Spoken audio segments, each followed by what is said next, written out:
Bonjour, je suis Charlotte et vous souhaite la bienvenue dans La Tête de l'Emploi, le podcast d'Hippolyte RH qui décrypte les enjeux majeurs du monde de demain.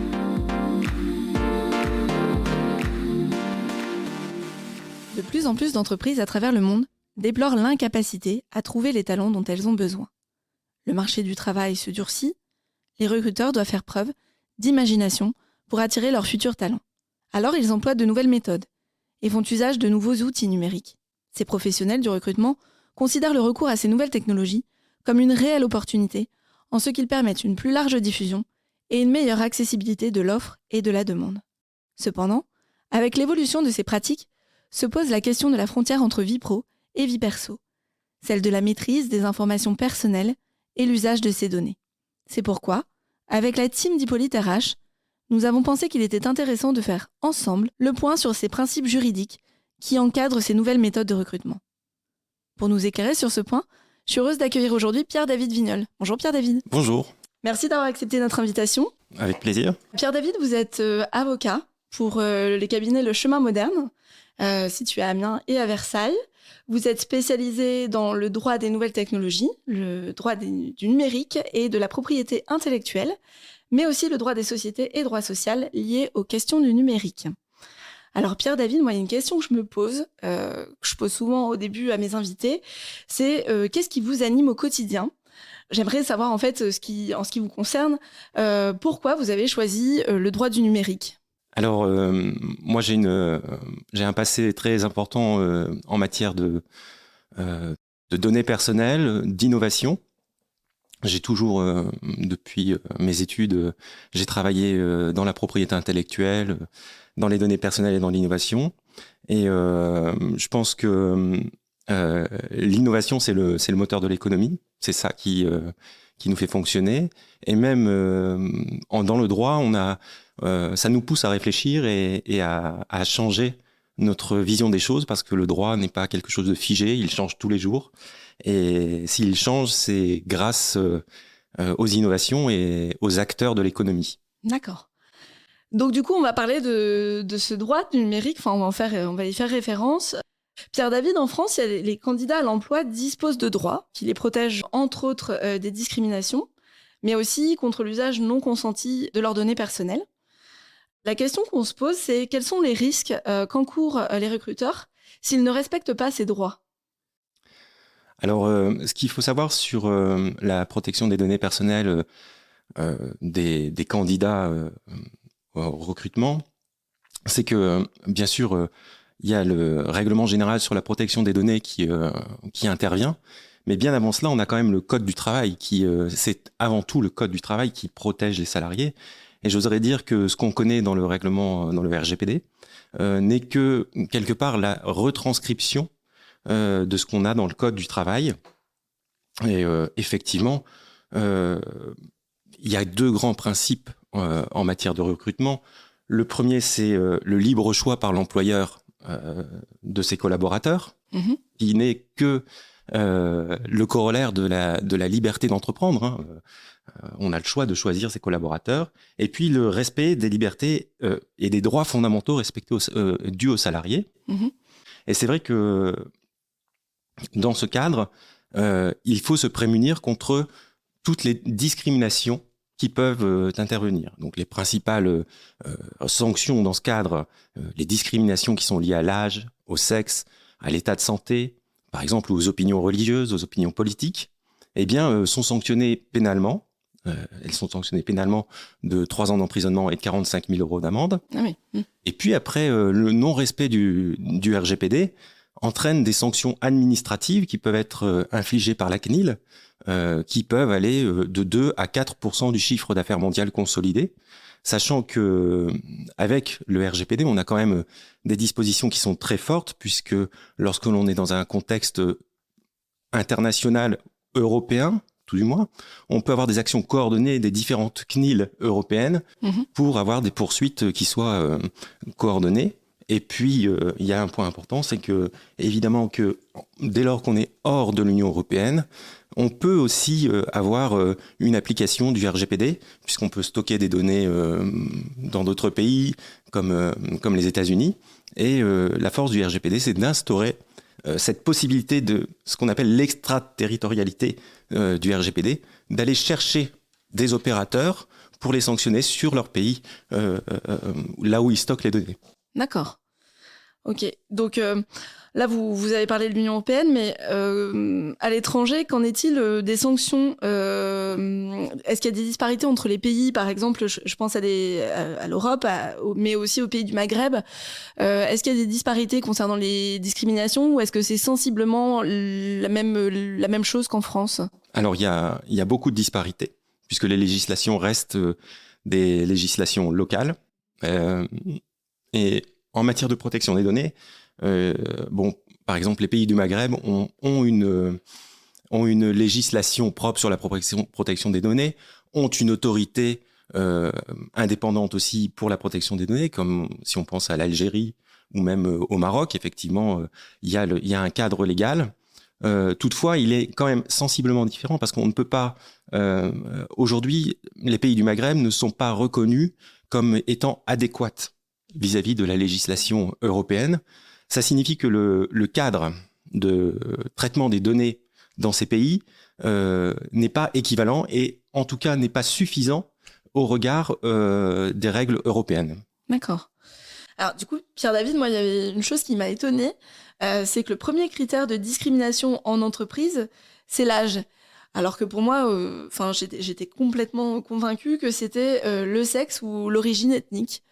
Alors, j'ai pas les statistiques sur les différents pays, ni même des références jurisprudentielles sur les différents pays, mais c'est vrai que l'âge est une vraie problématique aujourd'hui en matière de recrutement, que ce soit le recrutement des jeunes et même des seniors, puisque voilà, même quand on pense aux recrutements qui se font aujourd'hui avec les nouvelles technologies, notamment, peut-être on en parlera avec les métavers et tout ce qui s'ensuit, c'est que effectivement on génère de nouvelles discriminations avec l'âge du fait d'une rupture technologique, si vous voulez. C'est effectivement les jeunes sont plus enclins et plus à l'aise avec les nouvelles technologies qui sont des outils de recrutement très importants. Aujourd'hui, on recrute sur les réseaux sociaux, on peut même recruter sur TikTok. Oui. Et je suis pas sûr que une personne de 50 ans ait forcément un compte TikTok et les références qui sont demandées par les recruteurs. Ok. Alors, j'avais une autre question. Est-ce qu'un recruteur a le droit de faire dans le recrutement d'un candidat, dans le cadre d'un recrutement de candidat, des recherches sur les réseaux sociaux pour chercher de l'information? On fait tous un peu ça, d'aller quand on a un nom, qu'on nous parle de quelqu'un, on va tout de suite googliser la personne ou traquer son profil Facebook. De mémoire, j'ai vu qu'il y avait 85% quand même des recruteurs qui pratiquaient ce genre de choses. Est-ce que c'est légal? Alors, c'est légal, sous réserve de respecter les principes du RGPD et du Code du travail. C'est-à-dire que il faut être transparent. C'est-à-dire qu'il faut effectivement que la personne soit au courant qu'on va aller consulter, même si c'est des informations publiques qui sont disponibles sur elle, il faut qu'elle soit au courant qu'on va aller consulter sur les réseaux sociaux ce qu'elle a pu publier. Et puis, il y a aussi respecter le Code du travail. C'est-à-dire que je ne peux utiliser que des informations qui sont strictement utiles et nécessaires à évaluer les capacités professionnelles du candidat. Je ne peux pas utiliser des informations qui n'ont aucun trait avec les qualités professionnelles que je recherche. D'accord. Mais il faut que ce soit formulé de manière claire, en tout cas. Exactement. D'accord. Et surtout, on peut aussi avoir... effectivement, c'est une forte tendance chez les recruteurs d'aller s'interroger sur la personne. Et il y a un côté peut-être un peu délicat à manipuler, mais parfois, ça peut être la personne qui candidate, qui elle-même va renvoyer le recruteur sur ses comptes de réseaux sociaux parce qu'elle publie régulièrement des articles sur certains sujets. Oui. Par exemple, si je prends mon domaine, si on recrute un juriste ou un avocat, effectivement, si la personne a un compte sur un réseau social où elle publie régulièrement des articles sur un domaine du droit qui est très pertinent, elle va nous envoyer d'elle-même ces informations.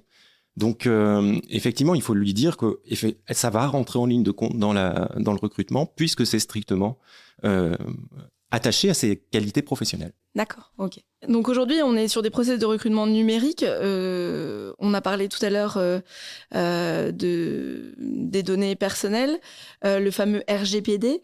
Quels sont les bons réflexes, si vous deviez donner des conseils aujourd'hui aux recruteurs, quels sont les bons réflexes à avoir quand on est recruteur ? Allez, je dirais les 3 bons réflexes à avoir quand on veut être en règle avec le fameux RGPD. Alors la première des règles, je pense que c'est cette transparence. D'accord. C'est-à-dire qu'avec les candidats, il faut vraiment être transparent et leur dire quelles informations on va utiliser et pour quelle finalité. La deuxième règle, j'oserais dire que c'est peut-être d'essayer de minimiser au maximum les informations qu'on va collecter. Se forcer à ne pas collecter trop d'informations sur les candidats, ne pas trop en faire. Et puis, peut-être ça aussi, mais je pense que c'est un réflexe que les recruteurs ont de plus en plus.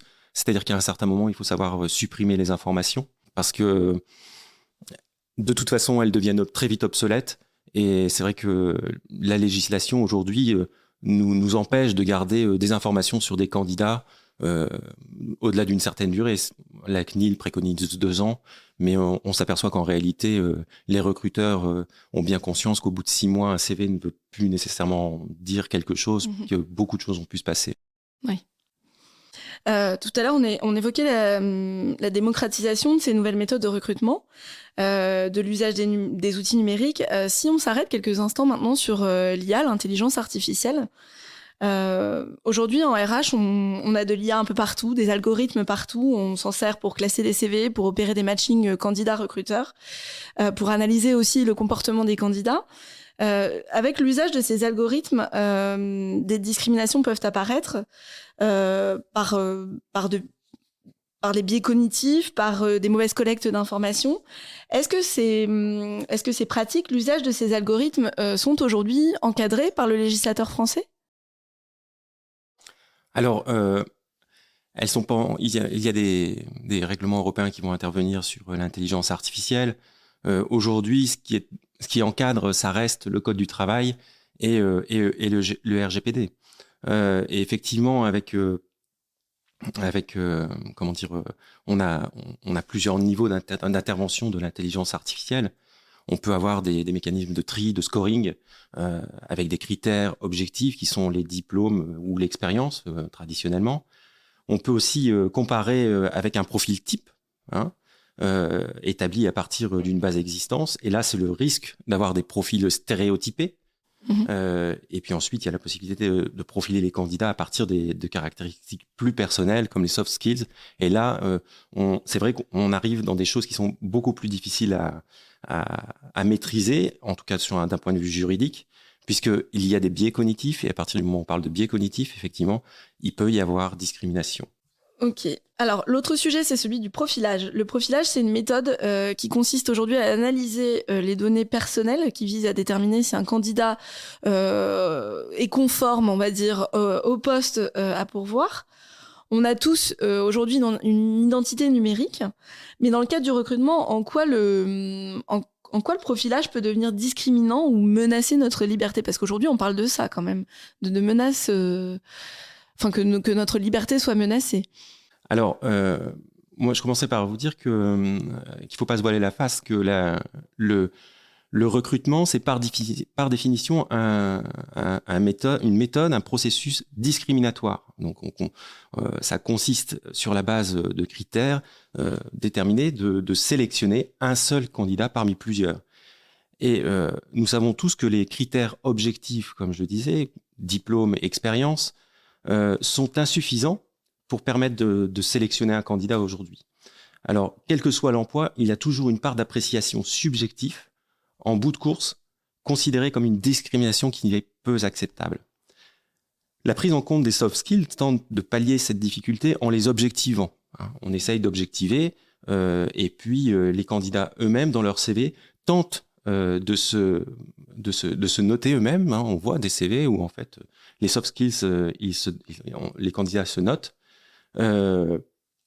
Mais les candidats sont les premiers à vouloir enrichir leur profil en réalité. Mhm. C'est-à-dire qu'ils ne veulent plus simplement donner leur expérience ou leur diplôme, mais ils veulent aussi donner aux recruteurs d'autres informations qui sont beaucoup plus importantes, beaucoup plus personnelles. Et donc, dans ce cadre, c'est vrai qu'on a la constitution de profils et c'est vrai que le risque, c'est que l'IA peut conduire à des décisions fondées exclusivement sur un traitement complètement automatisé qui sont en principe interdits par le RGPD, sauf circonstances, sauf à être très encadrés. D'accord. Notamment avec le consentement express de la personne. Et puis, le risque du profilage, c'est aussi que les systèmes permettent de collecter des données très variées. C'est-à-dire qu'aujourd'hui, on peut collecter des activités sur les réseaux sociaux, sur les contacts, sur les documents publics qui sont accessibles. Mhm. Et il y a ce principe de minimisation. Et la constitution de CVTech peut dégénérer en réalité en des banques de profils. On peut aussi penser que les professionnels cherchent à échapper à leurs obligations en matière de respect de vie privée en soustrayant certaines données d'identification fortes des candidats. Par exemple, je vais retirer le nom, le prénom, l'adresse et le téléphone, pensant qu'en fait, de bonne foi, mettre en œuvre la technique du CV anonyme qui est dans le Code du travail mais qui n'est pas obligatoire. D'accord. Et dès lors qu'un recruteur est en possession d'informations permettant d'identifier indirectement un candidat, on est soumis au Code du travail et surtout au RGPD. Les données de contexte d'une personne, abstraction faite de ce qui fait son identité directe, permettent de reconstituer de véritables profils. Et les atteintes à la vie privée deviennent alors fortes parce qu'un recruteur, un employeur peut accéder ou déduire des informations très intimes de votre personnalité ou de votre vie privée. Nous disions que aujourd'hui, les candidats, certains opérateurs proposent aux candidats de s'entraîner sur des systèmes d'IA de sélection. C'est-à-dire que, en fait, les candidats eux-mêmes contribuent à la création de stéréotypes. À force de m'entraîner sur un système d'IA pour être accepté par un recruteur, je continue à me dire, il faut que le stéréotype voulu par le recruteur, c'est vers ça qu'il faut aller. Et aujourd'hui, par exemple, on peut même se poser, puisque les recruteurs recherchent des profils atypiques, est-ce que ce profil atypique, tout compte fait, ne devient pas lui-même un stéréotype ? Oui. Alors après, en même temps, le profilage, c'est quand même vieux comme le monde. Ça existe depuis les années 40, avec des premiers tests de personnalité. Vous me parlez d'atteinte à la liberté et de vouloir plaire absolument à tout prix et de peut-être biaiser les réponses.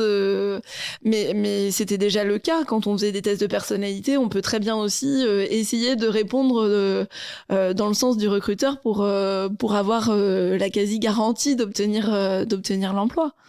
Alors, c'est vrai que ça existait, sauf qu'aujourd'hui, les systèmes sont automatisés et on collecte énormément d'informations. On a des systèmes de recrutement où, en fait, on utilise la vidéo, le son, oui. Et effectivement, il y a des startups aujourd'hui qui proposent quand même des systèmes où on va déduire les capacités du candidat à occuper un emploi en fonction des mimiques de son visage ou de son débit de parole. Et certains algorithmes aujourd'hui vous disent, en fait, si le candidat fait une pause de plus de 2 secondes, en fait, c'est dehors. Enfin, quasiment, ça veut dire qu'il est... Oui. Alors que fondamentalement, on sait bien qu'aujourd'hui, et ça, je pense qu'il faut saluer l'éducation nationale, on sait bien qu'aujourd'hui, eh bien, c'est pas parce qu'un enfant est plus lent qu'un autre qu'il est plus mauvais. Oui. C'est pas forcément parce que... Et donc, c'est là où les biais cognitifs, parce que ça devient... Avec cette multiplicité d'informations et qu'on collecte de plus en plus, on va plus en plus dans l'intimité des gens, eh bien, ça pose de nouveaux problèmes. Mmh. Et ça pose vraiment un problème vis-à-vis de la vie privée, de l'atteinte à la vie privée, jusqu'où on va aller dans la vie privée, collecter des informations sur la vie privée des gens pour les recruter. Pour être certain qu'ils collent au... C'est ça. Ouais, sur le papier. Ouais, c'est vrai. C'est une limite à peut-être ne pas atteindre. Mais donc, du coup, il faudrait réfléchir de quelle façon pour Comment les recruteurs aujourd'hui pourraient pallier à cette alors utiliser tout en continuant d'utiliser ces nouveaux outils, ces nouvelles méthodes de recrutement, mais en essayant de peut-être en venir plus à l'humain et garder une part d'humain dans l'outil numérique et dans le process numérique de recrutement. Je pense que oui, la clé elle est là. Je pense que ça reste quand même la minimisation des informations collectées. Et puis effectivement, de toute façon, aujourd'hui, dématérialiser complètement le recrutement, eh bien c'est un travers, c'est un risque, parce que ça veut dire qu'on confie à la machine l'intégralité du recrutement. Donc au bout du bout, peut-être que c'est ça la solution. Mais c'est vrai qu'on a des systèmes aussi d'intelligence artificielle qui apprennent et qui s'enrichissent de ça. Et donc c'est extrêmement perturbant. C'est-à-dire que ce qui était une activité très humaine, ça provient quand même des ressources humaines. Une activité qui était intrinsèquement liée à l'humain, on est en train de la confier à la machine. Donc, il y a aussi quelque chose qu'on ne maîtrise pas totalement. Et on sait qu'aujourd'hui, il y a des startups qui travaillent sur des systèmes d'intelligence artificielle en matière de recrutement. Ils travaillent avec des scientifiques pour essayer de comprendre, de savoir jusqu'où les méthodes, parce que c'est vrai que par exemple, la psychomorphologie, c'est interdit, mais pourquoi ? Parce que c'est pas validé scientifiquement. Donc aujourd'hui, les startups, ce qu'elles cherchent, c'est aussi à travailler avec le monde scientifique pour trouver les moyens de confier à la machine, de déléguer à la machine en toute sécurité. Et c'est une opération, je pense, extrêmement complexe. Est-ce qu'il y a déjà des cas de jurisprudence où c'est encore un peu tôt parce qu'on en est aux prémices des utilisations des outils numériques dans les process de recrutement ? Est-ce qu'il y a déjà des cas qui ont fait jurisprudence sur ces sujets ? Alors, on en est encore aux prémices sur ces sujets. On n'a pas vraiment de recul en jurisprudence. Et là, je pense que ce sera, comme toujours, ça va être une vraie difficulté parce que la vraie problématique, c'est que les opérateurs économiques sont dans l'action et sont dans l'innovation.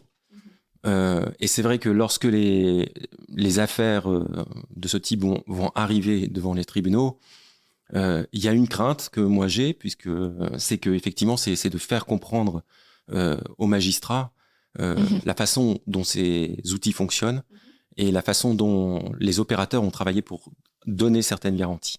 Donc on va voir très certainement un décalage d'appréciation sur ces systèmes innovants qui seront répandus dans l'économie, mais qui seront totalement inconnus des magistrats. Le métaverse, c'est alors, j'ai envie de dire c'est une notion récente, mais en fait, c'est pas la réalité. Le métaverse, on en avait déjà les prémices avec des jeux de réalité augmentée comme le jeu Second Life dans les années 2006-2007. Aujourd'hui, on reparle du métaverse. Mais plus dans l'utilisation du métaverse dans différents domaines, et notamment celui des RH, des ressources humaines. Donc, on parle ici de dématérialisation du monde du travail. On rentre dans un univers, un autre univers, une autre dimension chez les entreprises. Donc, avec le métaverse, quelles questions les entreprises vont devoir se poser, puisque finalement, il y a un vide juridique là-dessus. Oui. C'est vrai qu'il va falloir encadrer ces mondes parallèles, alors sans aller jusqu'à promouvoir un droit des métavers qui semble davantage un outil marketing par leurs promoteurs plutôt qu'un outil juridique. Le risque, en fait, on se crée un profil. Et le premier risque, c'est qu'effectivement, on se crée des profils avec des caractéristiques mensongères. Oui. On ment. Mais il faut le rappeler qu'aujourd'hui, dans le Code du travail, obligation est faite aux candidats à un recrutement de répondre de bonne foi aux questions qui sont posées. Enfin, quand il candidate, il doit apporter des informations justes. Hein. Sinon, qu'est-ce qui il n'y a pas vraiment de sanction, mais oui. C'est écrit, il y a un article dans le Code du travail qui dit qu'effectivement, il doit apporter... Ça peut être une cause de rupture. D'accord, ok. Et puis, le risque est également que le recrutement ne soit entièrement dématérialisé sans intervention humaine. C'est ce qu'on évoquait tout à l'heure. Hein, et que les prises de décision, au final, ne soient entièrement dématérialisées Et quelque part, là, ça ne serait même plus se dire je délègue la prise de décision à une intelligence artificielle, mais peut-être que je vais déléguer la prise de décision à des conditions générales, je ne sais pas, du métavers. Oui. Et selon l'autre souci, c'est que dans un métavers, on n'a pas de frontières, en fait. On n'a pas de frontières étatiques. Donc, on applique quelle législation? Est-ce que le code du travail français va s'appliquer au métavers de Facebook? Oui. Donc oui, ça va être compliqué d'établir, c'est ce que vous dites en fait, c'est que ça va être compliqué d'établir des règles juridiques par rapport à ces utilisations de métavers. Oui, et de toute façon, c'est aujourd'hui, c'est la vraie problématique des données personnelles. C'est-à-dire que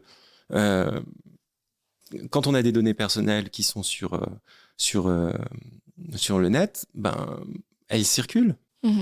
Et voilà, on essaye de faire en sorte d'avoir un cadre juridique, d'essayer de construire un cadre juridique avec des effets extraterritoriaux, mais toujours est-il que ça reste compliqué. Et puis, il y a un autre risque aussi, c'est celui qu'on évoquait, c'est celui de nouvelles discriminations, celui lié à l'âge. Et c'est pas évident qu'une personne qui sera en fin de carrière aille sur le métavers pour se faire recruter. La maîtrise des technologies sera une vraie discrimination. De la même manière, on peut se poser les questions. Enfin, l'accès à cette technologie, c'est même pas une question d'âge. Parfois, c'est une question aussi de compétences. Ouais, de fracture numérique en fait. C'est ça. Fracture numérique. Ok. Et puis aussi, derrière le métavers, finalement, on peut se cacher derrière un avatar. Donc, on peut très bien... donc, on parlait tout à l'heure de tromperie sur la façon... Mais on peut aussi... alors, ça peut aussi venir combler une problématique de discrimination, puisque finalement, on voit pas derrière cet avatar qui on a en face. Donc, ça peut être une réponse à des problématiques de discrimination ou je pense à ça, mais ou d'âge justement. Oui, d'une certaine manière, on peut, mais est-ce que tout compte fait, on doit pour lutter contre les discriminations, est-ce qu'il faut cacher son âge? Est-ce que c'est la bonne solution? C'est ça aussi avec le CV anonyme, et quand je vous évoquais effectivement, on peut avoir aujourd'hui, je pense qu'un recruteur, enfin une start-up dans le recrutement, je pense qu'elle en a le nom et le prénom de la personne, elle en a que peu faire. Oui. C'est pas, on s'en moque. Ce qui l'intéresse, ouais. Ce qui nous intéresse, c'est d'avoir des profils. Mais est-ce que on doit s'affranchir complètement de ce qu'est la personne, de son âge? Alors, ça ne doit pas intervenir dans le recrutement, mais est-ce que tout compte fait, on ne doit pas reconnaître aussi la personne, ce qu'elle est? C'est-à-dire son âge, son sexe, ben oui, elle existe comme elle existe. Et donc, je pense que effectivement, peut-être que ça permet de soustraire certaines discriminations, mais est-ce que tout compte fait, ce n'est pas simplement rendre tout le monde pareil, quoi? On est tous identiques et on supprime nos identités de ce qu'on est. Oui. Ce qui est le contraire, en fait, dans un recrutement. Exactement. Ça va contraire d'un recrutement. Alors, Pierre-David, j'ai une dernière question. Si un client demain vient vous voir et vous dit, voilà, je veux recruter des talents, voilà, je suis une société de recrutement ou alors une entreprise et je veux recruter des talents à l'aide d'outils numériques, quel conseil vous lui donneriez à ce client pour que, quelles recommandations vous lui feriez pour pas qu'il soit hors la loi, en fait? Alors, la première des choses, c'est... s'il fait appel à des outils externes, eh bien, c'est de faire des études d'impact sur la vie privée, conduire une étude d'impact sur la vie privée pour s'assurer que l'outil qu'il va utiliser répond aux exigences du RGPD et du Code du travail. Donc, ça nécessite effectivement un travail assez important. Ensuite, je pense que il faut se fixer des limites, il faut bien s'interroger sur ce qu'on va chercher dans l'outil. les données qu'on veut collecter, comment on veut le faire. Et puis, par exemple, les outils, les limites, ça va être tout ce qui est liste d'exclusion de candidats, des choses comme ça. Mais je pense que la vraie conformité, elle passe avant tout par la conduite d'une étude d'impact sur la vie privée. D'accord. Ok. L'avenir du droit du travail, vous le voyez comment avec ces outils numériques ? La question est complexe parce qu'elle change tous les jours. Ça évolue. Je pense que le monde du travail évolue fortement sous plusieurs aspects. Certes, en matière de recrutement, donc là, on a effectivement, comme on disait, une dématérialisation. Mais je pense que le droit du travail lui-même est en train d'exploser. Plus personne ne veut du droit du travail en réalité. Ce qu'on veut, c'est être indépendant, c'est être autonome. Et je pense que le recrutement, on voit aujourd'hui, on recrutait des gens pour travailler. Aujourd'hui, on recrute des indépendants. Ce que fait Uber, on recrute des indépendants et puis on les fait travailler. Et puis quand on n'en a plus besoin, on arrête l'appli. Et aujourd'hui, on voit cette tendance dans d'autres secteurs de l'économie qui étaient tout à fait traditionnels, où en fait, on peut travailler à distance. On n'a plus besoin d'être en présence et on fait son chiffre d'affaires tout seul. Oui. Et ça pose une vraie question parce que effectivement, on peut être chez soi, ne travailler que sur un ordinateur et être déconnecté du monde et être strictement responsable de son revenu en fait. La crise du Covid, en plus, a totalement exacerbé cette manière, cette vision des choses en fait. Oui. C'était La Tête de l'Emploi. Avec au micro Pierre-David Vignol. Merci à tous de nous avoir écoutés. Moi, je vous dis à bientôt pour un nouvel épisode. En attendant, vous pouvez retrouver tous nos podcasts sur les plateformes d'écoute et sur Hippolyte RH. Si vous aimez, n'hésitez pas à partager. À très vite.